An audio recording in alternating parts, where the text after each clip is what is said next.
Sector చూద్దాము. మనకందరూ తెలుసు ministry of civil aviation ఉంటుంది. దీని కింద ఏ బాడీస్ అటాచ్డ్ బాడీస్ ఏంటంటే director general of civil aviation DGCA. ఈయన ఏం చేస్తారు అంటే సివిల్ ఎయిర్ క్రాఫ్ట్స్ని రిజిస్ట్రేషన్ కానీ లైసెన్స్ ఇవ్వడం కానీ పైలట్స్కి గ్లైడింగ్ క్లబ్స్ ఉంటాయి కదా, దాన్ని సూపర్వైజ్ చేయడం కానీ Chicago convention on international civil aviation చేస్తాడు.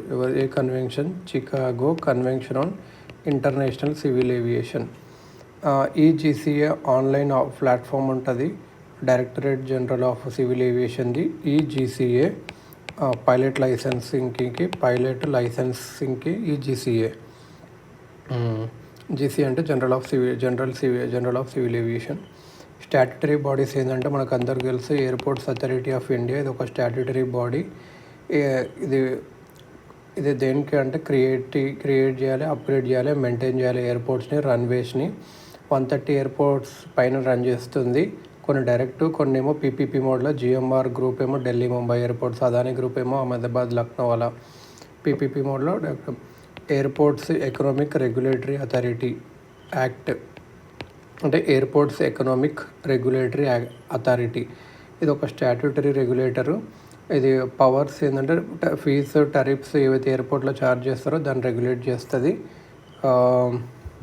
Rajiv Gandhi national aviation university ఉంది. కమిషన్ ఆఫ్ రైల్వే సేఫ్టీ ఉంది. Under administrative control of aviation minister. Commission of railway safety ఏమో ఏవియేషన్ మినిస్టర్ కింద, అడ్మినిస్ట్రేటివ్ కంట్రోల్ అవ్వదు. ఎయిర్ ఇండియా ఇది గవర్నమెంట్ అమ్మేశారు టాటాకి. పవన్ హన్స్ ఏమో ఇది హెలికాప్టర్స్ వస్తుంది, గవర్నమెంట్ ఇది కూడా ప్రైవేటైజ్ చేయాలనుకుంటుంది. Hotel corporation of India limited అని ఒకటి ఉంది. BCCS ఒకటి ఉంది, bureau of BCAS civil aviation security. Indira Gandhi Rashtriya Uran academy ఒకటి ఉంది. అంటే సివిల్ ఏవియేషన్ పాలసీ 2016లో ఏముంది అంటే ఎక్కువ ఎయిర్పోర్ట్స్ ఫ్లైట్స్ నార్త్ ఈస్ట్ ఇంకా చిన్న చిన్న టౌన్స్లో పెట్టాలి, రీజనల్ కనెక్టివిటీని పెంచడానికి. ఎయిర్ ట్రావెల్ మోర్ అఫోర్డబుల్ చేయాలి మిడిల్ క్లాస్కి. Aeroplanes maintenance, repair and overall operations పెంచాలి. మెయింటెనెన్స్, రిపేర్ అండ్ ఓవర్హౌల్ ఆపరేషన్స్ని పెంచాలి. ఉడాన్ అని ఒక స్కీమ్ తెచ్చింది. ఇది ఏంటంటే cheap flights to small towns. Ude Desh ka Aam Nagrik civil aviation ministry కిందికి వస్తుంది. ఎర్లియర్గా ఏంటంటే ఎయిర్లైన్స్ అనేది స్మాల్ టౌన్స్ని అవాయిడ్ చేస్తుంది. Fearing that not enough passengers will come. So Ude Desh ka Aam Nagrik కింద ఏంటంటే RCS అని ఒక స్కీమ్, రీజనల్ కనెక్టివిటీ స్కీమ్ తెచ్చింది. గవర్నమెంట్ అనేది ఫిక్స్డ్ ఎయిర్ ఫేర్ని కొంచెం 2500 అలా ఫిక్స్ చేసింది సీటుకి. 1 hour ట్రావెల్కి సెలెక్టెడ్ రీజనల్ స్మాల్ టౌన్ రూట్స్లో. ఏరోప్లేన్స్ ఈ రేట్లో ఫ్లై చేయొచ్చు. స్మాల్ టౌన్ ప్యాసింజర్స్కి వస్తారు ఎందుకంటే అఫోర్డబుల్ కాబట్టి. ఒకవేళ ఎయిర్లైన్ కానీ లాసెస్ మేక్ చేస్తే ఈ రూట్లో government unions viability gap funding BGF కింద ఫండ్ చేస్తవి. స్టేట్స్ వాళ్ళు కూడా 20 to 20% మనీ కాంట్రిబ్యూట్ చేస్తవి. గవర్నమెంట్ VGF మనీని ఎలా అరేంజ్ చేస్తాయంటే 5,000 ఛార్జ్ చేసి 5,000 levy per flight on airlines operating at major cities. 5,000 rupees levy charge చేసి దానికి VGFకి డబ్బులు పెట్టి ఫండ్ చేస్తుంది అన్నట్టు. ఇంటర్నేషనల్ ఉడాన్ అనేది ఇండియా స్మాలర్ సిటీస్ని డైరెక్ట్గా ఫారిన్కి కనెక్ట్ చేయడం. ఉడాన్ 3.0 అలా ఇంకా దీన్ని మారుతూ ఉంటుంది. Additional tourist cities, north east సిటీస్కి కనెక్టివిటీ. సీ ప్లేన్స్ ఏదైతే యూజింగ్ వాటర్ డ్రోమ్స్. ఇదేంటంటే ఇప్పుడు statue of unity Sardar Sarovar దగ్గర ఉంటుంది అన్నట్టు. సీ ప్లేన్స్ ఉన్నాయి using water aerodromes.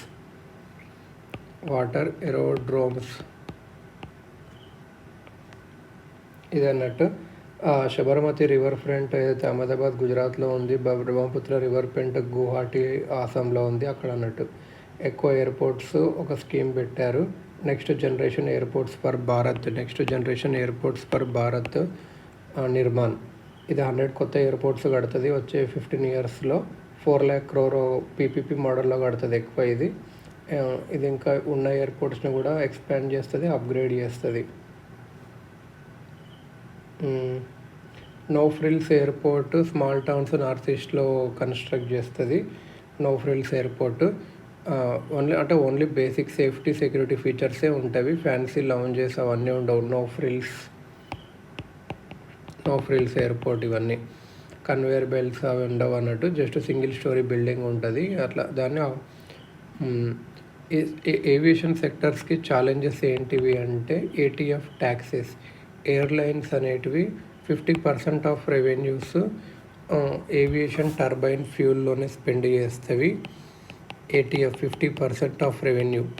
India's ATF excise and VAT అనేది చాలా ఎక్కువ వరల్డ్లోనే ప్రాఫిట్ హట్ అవుతుంది. Predatory pricing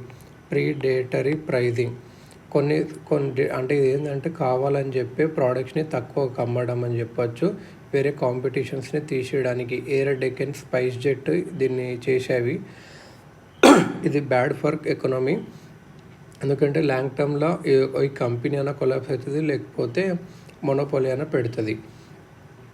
passenger safety compromise అవుతుంది. హయ్యర్ ఆపరేటింగ్ కాస్ట్ వల్ల ఇండియన్ ఎయిర్లైన్స్ అనేటివి రెగ్యులర్గా సర్వీస్ అండ్ మెయింటెనెన్స్ చేయట్లేదు.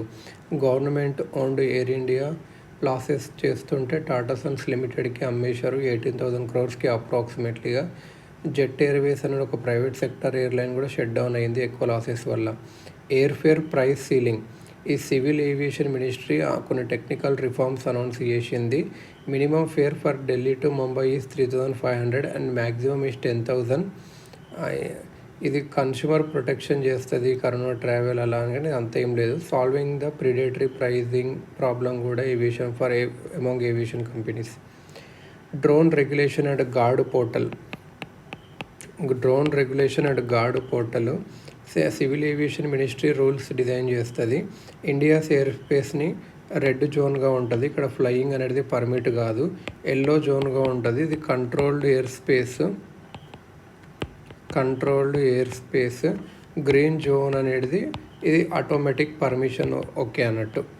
Drone users one time registration చేసుకోవాలి డిజిటల్ స్కై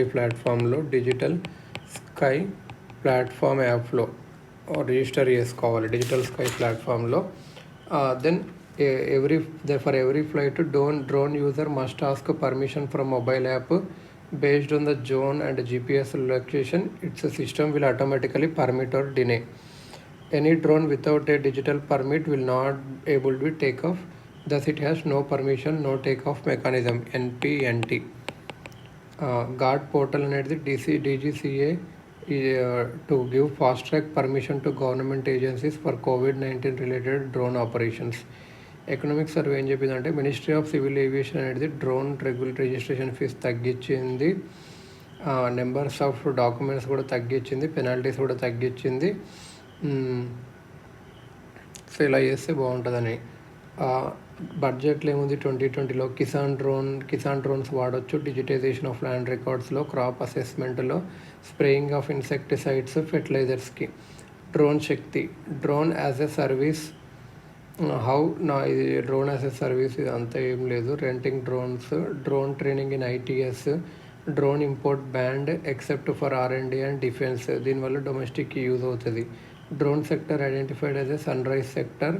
దీనికి వేరియస్ బెనిఫిట్స్ ఇస్తారు ట్యాక్స్లో సన్ రైజ్ సెక్టర్గా ఐడెంటిఫై చేస్తే. డ్రోన్లో కొన్ని బాంబులు అవి కూడా వచ్చే ఛాన్స్ ఉంది. వందే భారత్ మిషన్ 2020 ఏంటంటే ఇండియన్స్కి ఇది ministry of civil aviation ministry of external అఫైర్స్తో స్టేట్ గవర్నమెంట్స్తో కోఆర్డినేట్ చేసి ఇండియన్స్ని బ్యాక్ టు ఇండియా తెస్తుంది. ఎవరైతే కరోనాలో ఉన్నప్పుడు వందే భారత్ మిషన్ అప్పుడు జరిగింది. గవర్నమెంట్ ఇంకొక పోర్టల్ స్వదేశ్ అని కూడా లాంచ్ చేసింది జాబ్స్కి ఇవ్వడానికి, skilled workers arrival database for employment support SWADES. Air bubble agreement. Air bubble transport bubbles అనేవి టెంపరీ అరేంజ్మెంట్స్ 2 countries మధ్యలో ఉంటుంది. ప్యాసింజర్ ప్లేన్స్ మళ్ళీ స్టార్ట్ చేయడానికి ఏవైతే కోవిడ్ ద్వారా సస్పెండ్ అయినవో అది. Tourism and museum infrastructure.